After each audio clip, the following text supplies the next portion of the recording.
Disitulah kita paham umat Islam itu memang tidak boleh lepas dari kepemimpinan yang kemudian memimpin mereka, yang menjalankan sebagaimana yang diperintahkan oleh kitabullah dan diperintahkan oleh sunnah. Karena para sahabat Muhajirin dan Ansor paham betul tentang kedudukan khilafah, dan khilafah itu menggantikan posisi Nabi untuk mengatur agama dan menyiasati dan mengatur kehidupan dunia dengan agama.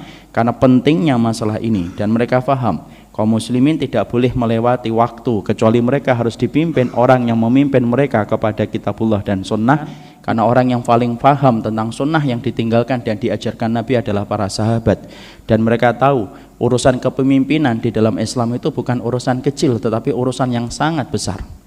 Makanya dalam sunnah sampai-sampai ana dan antum ketika safar saja, orang yang safar dalam kebaikan, kalau dia paham tentang sunnah, tidak boleh di dalam safar kecuali ada salah satu yang diangkat menjadi pemimpin, karena sesungguhnya besarnya kemaslahatan diraih dengan adanya ulul amri yang ada mengurusi urusan mereka, apalagi urusan khilafah. Makanya sampai-sampai Imam Mawardi menjelaskan di dalam kitabnya fungsi khilafah, kenapa para sahabat Muhajirin dan Ansor sampai kemudian rembukan dulu tentang itu, membicarakan siapa khilafah dan penggantinya Rasulullah. Khilafah itu yang menggantikan, karena sesungguhnya mereka ngerti bahwasanya tujuan di antara khalifah ketika ditetapkan akan menciptakan kemaslahatan untuk mengurus permasalahan yang terjadi di antara kaum muslimin dengan adanya khilafah. Makanya sampai Imam Mawardi berkata, maudhu'atul khilafah khirasatuddin wasiyasatudd dunya biddin. Fungsinya khalifah untuk menggantikan Nabi di atas muka bumi ini, karena fungsinya khalifah itu menggantikan Nabi, bukan khalifah secara administrasi, enggak. Tapi fungsinya khalifah ditetapkan di dalam Islam sampai para sahabat tidak mau melewatkan waktunya kecuali harus cepat diputuskan siapa yang menjadi khalifah, karena fungsinya khalifah itu dua, kata Imam Mawardi, yang dipahami oleh para sahabat. Satu, hirasatuddin, karena urusannya khalifah itu menjaga agama. Jadi tujuan atau keutamaan atau kewajiban khalifah itu yang pertama bukan mengenyangkan perut ana dan antum, bukan membuat moneter itu menjadi lebih baik, bukan membuat perekonomian menjadi lancar, dan bukan membuat jalan itu menjadi lancar, enggak. Fungsinya khalifah yang pertama khirasatuddin, menjaga agama, dan itu tidak bisa dilakukan kecuali oleh khalifah.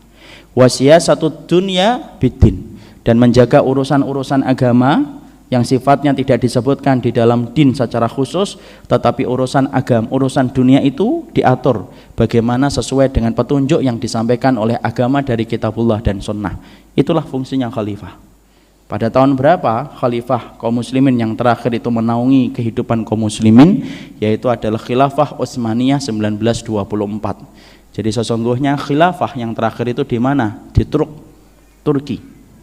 Dan akan muncul khilafah kembali yang terakhir kalinya, kalau merujuk kepada apa yang disampaikan Nabi, akan berdiri kembali khilafah alamin hajin nubuwah. Akan kembali munculnya khilafah kelak, sebelum kemudian Allah menegakkan hari kiamat dan menerbitkan matahari dari arah barat. Janji dari Nabi, dan Nabi tidak pernah berdusta, dan orang yang dibenarkan omongannya adalah Rasul. Akan berdiri kembali khilafah alamin hajin nubuwah. Akan berdiri kembali khilafah alamin hajin nubuwah, membawa kedamaian, membawa keadilan, dan membawa akidah dan tauhid di atas muka bumi ini. Dan itu janji yang akan muncul kembali setelah jatuhnya khilafah yang terakhir 1924 pada bulan Maret di Turki. Makanya setelah kehidupan jatuhnya khilafah Utsmaniyah, kita ini sebagaimana anak ayam yang kehilangan induknya sampai kemudian tercerai-berai, sampai akhirnya kita dipotong-potong jadi negara-negara kecil setelah pasca peperangan dunia kedua. Coba Bapak, dulu tidak ada itu Muslim Saudi, Muslim Mesir, semuanya jadi satu khilafah. Mesir itu pada zaman Rasulullah, pada zaman khilafah itu bukan negara tetapi apa? Provinsi. Sampai kemudian beberapa hari yang lalu saya membaca sebuah manuskrip, ternyata ada hubungan erat antara khilafah Utsmaniyah sampai dengan Aceh. Dan itu menunjukkan betapa besarnya kekuatan khilafah, dan sesungguhnya khilafah itulah perkara yang dikhawatirkan dan ditakuti oleh orang-orang kafir ketika kaum muslimin berkumpul dalam satu komando, yaitu komando khilafah yang menjalankan kitabullah dan sunnah. Makanya janji dari Allah itu apa? Khilafah itu muncul, dan orang kafir itu membaca itu, Pak. Makanya kalau kita perhatikan riset-riset yang dilakukan oleh orang kafir, yaitu adalah riset bagaimana dia selalu meneliti dan mengamati kondisi kaum muslimin ketika sudah mengarah kepada perkara itu. Makanya mereka berusaha untuk melambatkan, walaupun mereka itu tahu kemenangan Islam itu datang.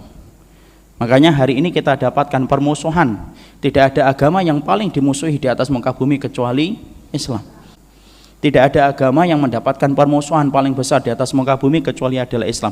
Kalau agama ini bukan turun dari Allah, sudah hancur dan sudah punah jauh ratusan tahun sebelum kita lahir.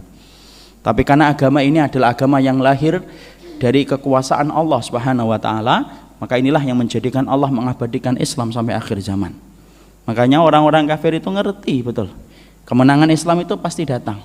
Karena bisa jadi, maaf Pak, orang kafir itu bisa meredam semangat Islam, tapi tidak bisa meredam kemenangan. Mereka bisa merusak bunga, tapi mereka tidak bisa menahan musim semi untuk datang. Dan musim semi bagi kehidupan Islam adalah kemenangan bagi kaum muslimin. Makanya kita lihat geliat semua geliatnya, gerakannya, kemudian Islam muncul di mana-mana. Dan siapa yang mengatur semua itu? Semata-mata Allah yang mengaturnya, dan tidak ada zat yang maha mengatur kecuali adalah Allah Subhanahu wa taala.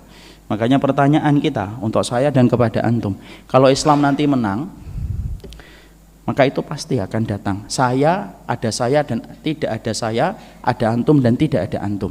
Pertanyaannya cuma satu, kalau Islam nanti menang, sudah apa yang kita berikan untuk Islam? Dan sudah apa yang sudah kita sahamkan untuk Islam di dalam kemenangan? Kenapa? Kalau 1 rupiah di kantong kita saja akan ditanya oleh Allah dari rupiah itu bagaimana mendapatkannya, apalagi urusan agama. Karena setiap orang akan ditanya bagaimana urusan agama ketika dia tinggal dan hidup di dalam kehidupannya. Khilafah bukan tujuan, akhi. Khilafah bukan tujuan, tapi khilafah adalah wasilah untuk menegakkan syariatnya Allah di atas muka bumi. Karena ada orang, sebagian dari saudara-saudara kita mungkin menganggap khilafah itu tujuan. Khilafah bukan tujuan. Khilafah tidak kita nafikan merupakan bagian dari kulturnya sunnah, itu khilafah. Siapapun hari ini mau dan tidak mau setuju atau tidak setuju, dia tidak mampu menghilangkan dan menafikan kulturnya sunnah itu ada dalam khalifah. Tapi kemudian khilafah itu dalam Islam bukan tujuan, tetapi adalah sarana untuk membumikan syariat Allah di atas muka bumi ini. Makanya inilah yang menjadikan kita terus kemudian kita berdakwah, terus kita menyampaikan kalimat-kalimat syar'i kepada umat, supaya akhirnya umat memahami kebutuhan mereka kepada syariat lebih besar daripada kebutuhan mereka kepada profesi pekerjaan mereka. Dan itu yang akan menjadi tanda kemenangan umat di akhir zaman insyaallah. Karena sesungguhnya khilafah itu siapa yang memegangnya? Orang Quraisy. Makanya nanti kita melihat Imam Mahdi itu keturunan Quraisy atau tidak Quraisy? Keturunan Quraisy. Karena memang Allah melebihkan kaum Quraisy di antara kita. Makanya orang yang menjadi khalifah dan sebagaimana Imam Mahdi yang akan muncul di akhir zaman itu Quraisy. Makanya kalau ada orang Quraisy ngaku-ngaku, kalau ada orang yang ngaku-ngaku menjadi Imam Mahdi tapi orangnya orang Brebes, nah itu pastikan itu pasti palsu. Atau orang Kudus sekalian. Maka kemudian karena orang Quraisy itu adalah merupakan yang kelak akan menjadi khalifah. Dan khilafah ala minhajin nubuwah yang terakhir pun adalah datang dari Quraisy. Karena apa? Khalifah itu diantara syaratnya adalah mereka bermarga kepada marganya Quraisy, dan itu ketetapan sunnah yang tidak diganggu gugat. Makanya kemudian kita tidak bisa nanti orang Indonesia dong yang harusnya menjadi khalifah, tidak bisa secara sunnah. Karena kita kemudian sam'an wa ta'atan, kita mendengar dan kita taat. Dan kemudian memang khalifah itu ditetapkan di dalam syariat sunnah adalah datang dari kalangan Quraisy. Makanya Imam Mahdi itu adalah orang Quraisy sendiri. Makanya kemudian Imam Mahdi kemudian akan menjadi khalifah dalam kehidupan sebelum ditegakkannya hari kiamat.